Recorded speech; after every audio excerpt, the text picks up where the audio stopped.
Hello tout le monde, bonjour et bon retour sur ma chaîne. J'espère que vous allez tous super bien. Moi ça va également super bien. Moi c'est Jamie de la clé de Jamie. Si vous êtes nouveau sur ma chaîne, je vous invite tout d'abord à vous abonner, à activer aussi la cloche de notification afin de ne manquer aucune de mes vidéos. Vous n'avez pas encore vu une vidéo sur cette chaîne, je vous invite à consulter cette playlist juste ici en haut.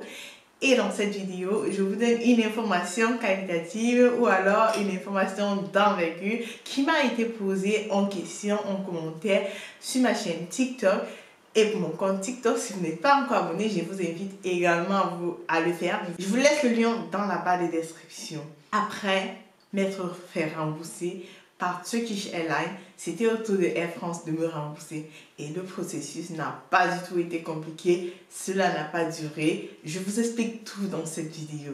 C'est tout de suite après le générique.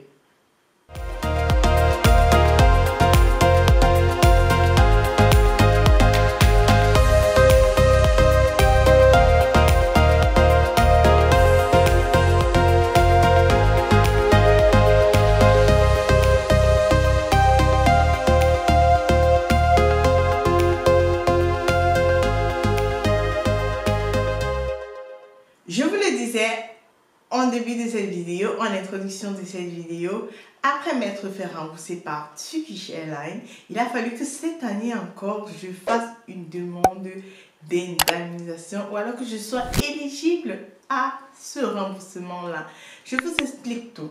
En effet, pour ceux qui ont vu ma vidéo de la dernière fois, je la ramène ici. Pour ceux qui ne l'ont pas encore vue, ce jour, je vous montrais le processus suite à plusieurs demandes faites sur mon compte TikTok sur la question de savoir comment procéder pour être indemnisé ou alors dans quelle mesure est-ce que l'on pourrait être éligible à une indemnisation.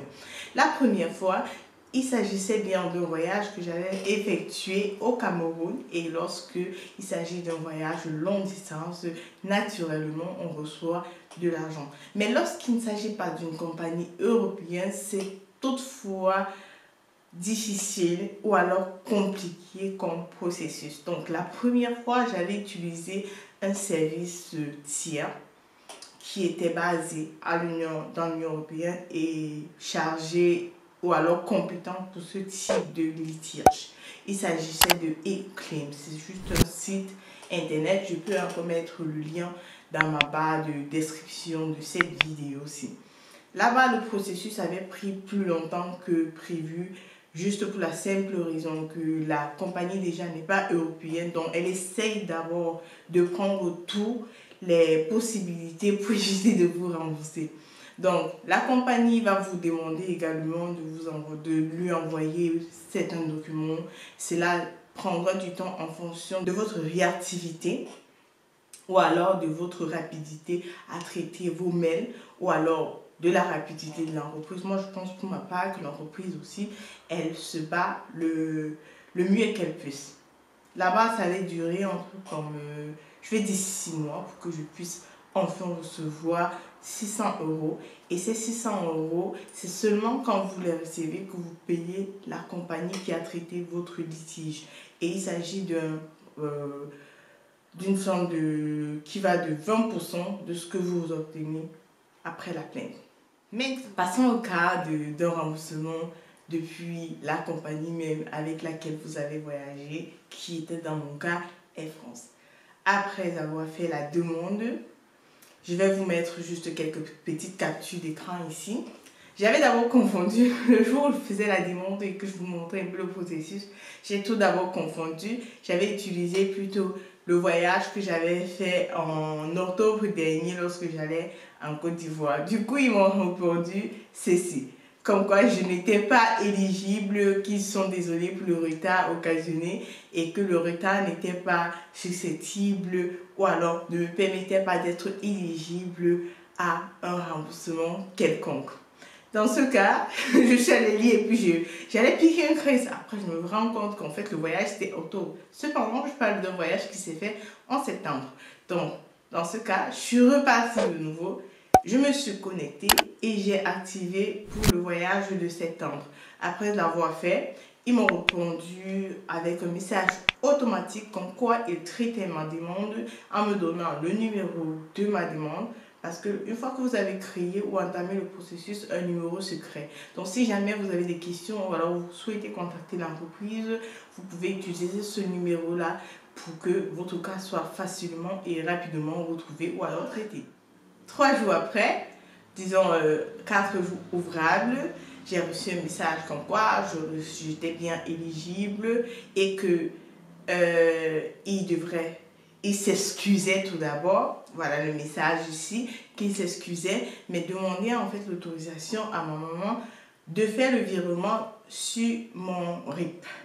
Et alors, c'est facile pour moi. Ils ont demandé une procuration. J'ai fait la procuration, j'ai fait signer par ma maman et je leur ai envoyé. Une fois que j'ai envoyé, ils ont répondu de nouveau disant ceci. Disant comme quoi ils feraient le virement et que cela peut prendre jusqu'à 60 jours en fonction du pays où vous vous trouvez ou alors en fonction de votre banque.